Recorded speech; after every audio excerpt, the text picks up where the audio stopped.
Banyak leluhur-leluhur kita yang terjebak karena dunia. Kan godaan dunia kan ada 3. Harta, tahta, asmara. Wanita, iya. Ya, asmara. Asmara. Cinta. Cinta itu macam-macam, cinta asmara, cinta harta. Tapi asmara ini nggak bisa ditolak. Digoda dari asmara nggak bisa. Dari harta nggak bisa karena sudah kaya. Tapi dari tahta, apa tahta? Kekuasaan. Banyak toh leluhur-leluhur kita. Betul. Nah, ketika membangun kesadaran masa ditakut-takuti, Bapak? Lah, itu kan banyak pengikutnya. bukan kesadaran Wadah. murni berarti, Bapak, ya? Lah, itu kan bukan karena sadar, karena takut. Karena takut. Sampai orang mati pun. Paksaan juga itu, Bapak. Iya, paksakan, tapi maksa itu tidak harus secara keras. Maksa orang Iya. itu, ya, maksa orang Maksanya pakai akal halus, politik, pakai cara yang halus, biar kita ini menekan orang tidak terasa ditekan orangnya, kan gitu. Sampai orang mati saja kerandanya dipakai kudung ini, ditulisi Arab. Sama saja itu kan bodohi Tuhan itu. Maksud Tuhan bisa diseladur, dibodohi. Ini orang Arab, ya enggak toh. Iya, iya. Di masa kecil saya orang mati sudah kerandanya ditutup. Kalau dulu ya kain polos, kadang-kadang jarik itu nyamping itu. Iya. Kan nggak ada tulisan-tulisan orang mati dikasih label. Iya toh? Iya. Kalau nggak ada labelnya tulisan Arab, nggak diterima Tuhan loh. Mati ini kehendak Tuhan apa kehendak orang Arab? Jangan bodoh kita sebagai bangsa Indonesia. Indonesia loh. Berapa puluh suku Indonesia. Tapi nggak ada WN ini suku Arab nggak ada. Tapi budaya Arab lah yang berkembang. Kenapa? Karena kita bodoh. Ya toh? Iya, iya. Betul, Suku betul. Dayak, suku Ende, suku Atmat, suku Padang, suku Osing. Nggak ada WN ini suku Arab. Tapi budaya Arab yang berkembang di Indonesia. Iya. Karena apa? Ya karena kita ini bodoh. Masih bodoh. Kalau sudah dibilang menuju zaman terang benerang bagi siapa? Ya bagi Arab, bagi Indonesia gelap gulita. Iya. Iya toh? Bagi Nusantara masih Bagi gelap. Nusantara gelap ini. Saat ini bangsa kita levelnya paling rendah. Bangsa terbodoh sedunia. Karena apa? Punya tidak bisa pakai. Punya lo tidak ngerti. Karena apa? Tidak pernah melajari apa yang kita punya. Yang dipelajari miliknya orang asing. Jangan bangga dulu kita punya kapal terbang, punya jalan tol, punya pabrik-pabrik. Jangan bangga dulu. Itu kalau kita sudah tinggal dunia tidak dibawa. Ya kan? Iya. Mari kita berdiri di kaki sendiri. Ini. Kita Indonesia, tetap Indonesia.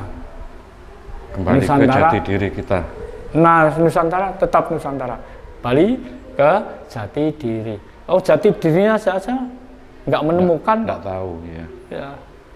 Kalau dikatakan orang gini-gini, nganut saja. Yang ngatain gitu-gitu, nasibnya sendiri nggak tahu kok. Coba. Tapi nganut terus diajak gini-gini. Ya karena takut tadi masuk Ya, neraka. karena takut itu, Masuk- ditakut-takuti lah. Iya. Karena apa? Orang kok ditakut-takuti, takut karena bodoh. Kalau orangnya ngerti ya nggak takut. Sudah ngerti apa adanya kok. Mosok Tuhan membuat kita bangsa Indonesia bangsa yang terbodoh. Ya enggak. Ya karena kita sendiri yang bodoh nggak mau belajar. Orang bodoh itu lemah. Takut-takuti sedikit sudah takut sudah. Ya, mari kita cari kebenaran yang benar. Sebenar-benarnya kebenaran sejati. Sebenarnya Ya. orang Jawa bilang benar itu, letak kebenaran itu dikatakan sejati. Jadi sejati Benarnya itu benar. benarnya kebenaran. Iya, terima kasih. Monggo. Terima kasih, Bopo. Iya, Ini monggo. selanjutnya kemarin itu saya banyak melihat juga pelaku spiritual itu mulai berangkatnya itu ternyata dari keterpurukan masalah ekonomi, keuangan, karena bangkrut, karena nggak punya uang, itu ingin belajar spiritual, tujuannya nanti biar bisa naik ekonominya.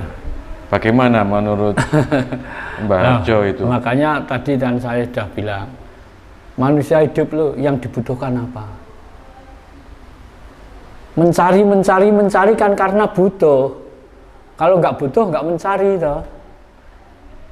Nah, itu tadi belajar di spiritual memang tidak hanya satu arah. Bukan karena ingin mengerti, bukan karena ingin belajar sesungguhnya. Banyak juga dari orang yang bangkrut, yang pedot itu. Seandainya tidak begitu, nggak mungkin beliau mau belajar. Nah, kira-kira aja jalan itulah yang bisa membuat beliau sadar. Jadi kalau bagi saya memang berat belajar spiritual. Harus punya tujuan pokok. Percaya. Kalau saya gini, istilah Jawa, ojo pisan-pisan getuni urusan dunia. Mergo urusan dunia ya mok kanggo no alam dunia. Jangan memberatkan harta, benda, kekayaan apapun di dunia. Karena harta, kekayaan di dunia hanya di dunia. Sampai jabatan, sampai itu tadi, keistimewaan itu hanya di dunia. Setelah itu kembali di pangkuan Tuhan, di hadapan Tuhan, manusia sedunia sama. Semua itu ditinggalkan, Bapak ya? Semua ditinggalkan, hanya ceritanya saja. Makanya kalau masih hidup, berperilakulah yang menjadi suri teladan. Menjadilah orang yang benar dan baik. Iya, oke. Terima kasih. Kita juga mengetahui dalam ilmu Jawa itu ada tataran ilmu kasampurnaning urip dalam konsep ilmu Jawa. Apa seperti orang yang punya kemampuan bisa menyembuhkan orang, terus ada yang bisa berkomunikasi dengan leluhur, dengan bangsa ini itu. Apa itu termasuk yang dinamakan ajaran kasampurnan, Bapak? Mungkin bisa dijelaskan. Yang dikatakan sempurna itu kan dipandang dari mana saja, tidak ada salahnya, tidak ada cacatnya. Toh. Betul. Kalau manusia saja sedunia tidak ada yang sempurna, hanya Tuhanlah yang sempurna. Tidak ada manusia tidak punya kelemahan, tidak ada. Walaupun punya kelebihan bagaimanapun, manusia tetap punya kelemahan. Kekurangan, iya. Lah, nyampe bahwa manusia bisa bicara dengan leluhur, dengan makhluk lain. Itu kan karena belajar. Betul. Kalau nggak belajar ya nggak bisa. Apa semudah itu? Nah, kalau belajar 1 bulan, 2 bulan, kira-kira sudah merasa bosan, pindah lagi loh. Terus apa yang akan didapatkan? Kepercayaan diri aja nggak punya. Kalau kepercayaan diri nggak punya, terus kepercayaan yang dengan makhluk lain gimana? Nah, malah sulit mendapatkan. Kita bicara itu jauh dari sempurna kalau malah kalau percaya ke makhluk yang lain, Bapak ya. Nah, yang dikatakan sempurna itu misalnya sempurnanya manusia aja. Iya. Kok diberi bisa bicara dengan makhluk lain. Itu anugerah juga. Ya karena rajin belajar. Tapi ada ini pembawaan dari sejak lahir, ada yang gini. Tapi hanya tahu saja. Ini yang dinamakan indigo. Indigo itu pembawaan sejak kecil, sejak lahir indigo. Tapi hanya tahu aja dia. Kalau ada makhluk ini lewat aja. Kalau di situ ada yang menempati ada. Itu tahu dia. Tapi hanya tahu, nggak bisa beliau bicara dengan itu, nggak bisa. Itu indigo. Kalau ingin lebih dalam melajari, kalau sudah tahu, mau ingin belajar gimana caranya konsultasi dengan makhluk lainnya, perlu belajar lagi. Belajar lagi. Nah itu saja ya, apa ya, arahnya pro kontra. Ada yang mengatakan kalau bisa bicara makhluk lain, ada yang mengatakan apa ya, syirik atau apa, tidak boleh, musyrik dan lain sebagainya. Ada yang mengatakan boleh, sah, itu kehendak Tuhan lah, kan kembali lagi toh. Makanya jelek atau baik jangan ditebang sama rata. Kok terdianggap kehendak Tuhan itu gimana nanti? Manusia nggak belajar. Menjadi orang melarat sudah kehendak Tuhan, ya sudah. Kan enggak berusaha ingin bangkit. Menjadi orang kaya kehendak Tuhan loh. Iya, Tuhan mengendaki, tapi kalau manusia berusaha kan kalau sudah cuma di rumah saja pengen kaya, wah itu patut dipertanyakan Bapak ya. Nah, di rumah saja kok nggak pernah kemana-mana kok kaya, pasti ada jalan lain. Di rumah saja didatangi orang. Ya bisa jadi. Juga bisa jadi didatangi orang karena apa? Bisa jadi. Mempunyai kelebihan apa? Ya nggak mungkin. Kalau nggak punya kelebihan, nggak ada yang ditanyakan, ya nggak mungkin didatangi orang. Ngapain datang jatuh jauh? Nah, gitu loh, Mas. Kita ini kesana kemari, Pulau Jawa sampai ujung timur sampai ujung barat ini ya apa? Belajar. Ini juga belajar. Ketemu warga yang kesana. Nah makanya kalau di SS ini kan tidak ada istilah guru murid ya gini. Kalau sudah ini kita akan tinggal konsultasi, sharing. Sebetulnya apa atau ini? Terus bagaimana caranya mendapatkan ini? Kan gitu. Kan saya nggak ngajarin apa-apa toh. Saya aja hanya memberikan ini kuncinya. Cari sendiri. Kalau gitu, kalau ingin kaya, saya akan lebih kaya dari warga-warga lain. Kalau tujuannya hanya ingin kaya aja. Kan bukan sekedar kekayaan harta, tapi kekayaan hati ini paling penting. Itu yang lebih utama. Udah. Kita ini sama kok. Makanya kita harus punya cinta kasih.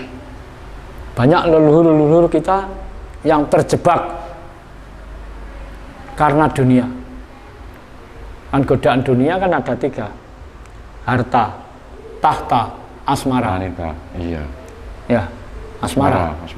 Cinta. Cinta itu macam-macam, cinta asmara, cinta harta. Tapi asmara ini nggak bisa ditolak.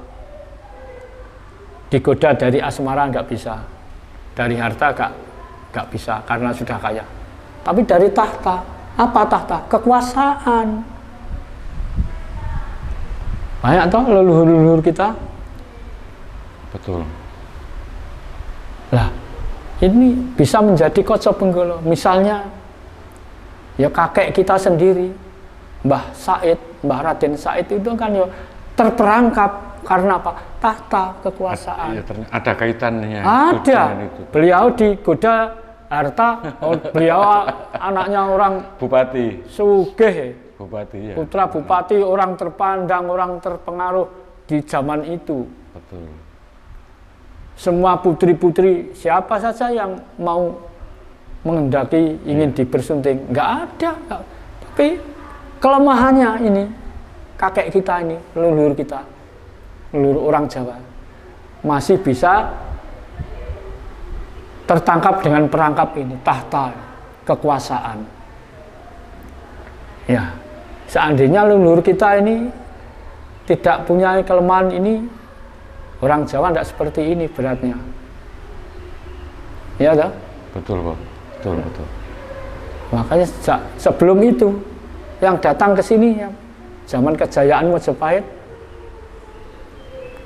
itu yang sekarang disebut namanya Mbah Sunan Ampel itu Raden Rahmat. Mbah Rahmat, Raden Rahmat. Raden Rahmat, iya. Nah, itu kan datang ke sini minta izin pada Prabu Brawijaya, entah Brawijaya yang keberapa ya.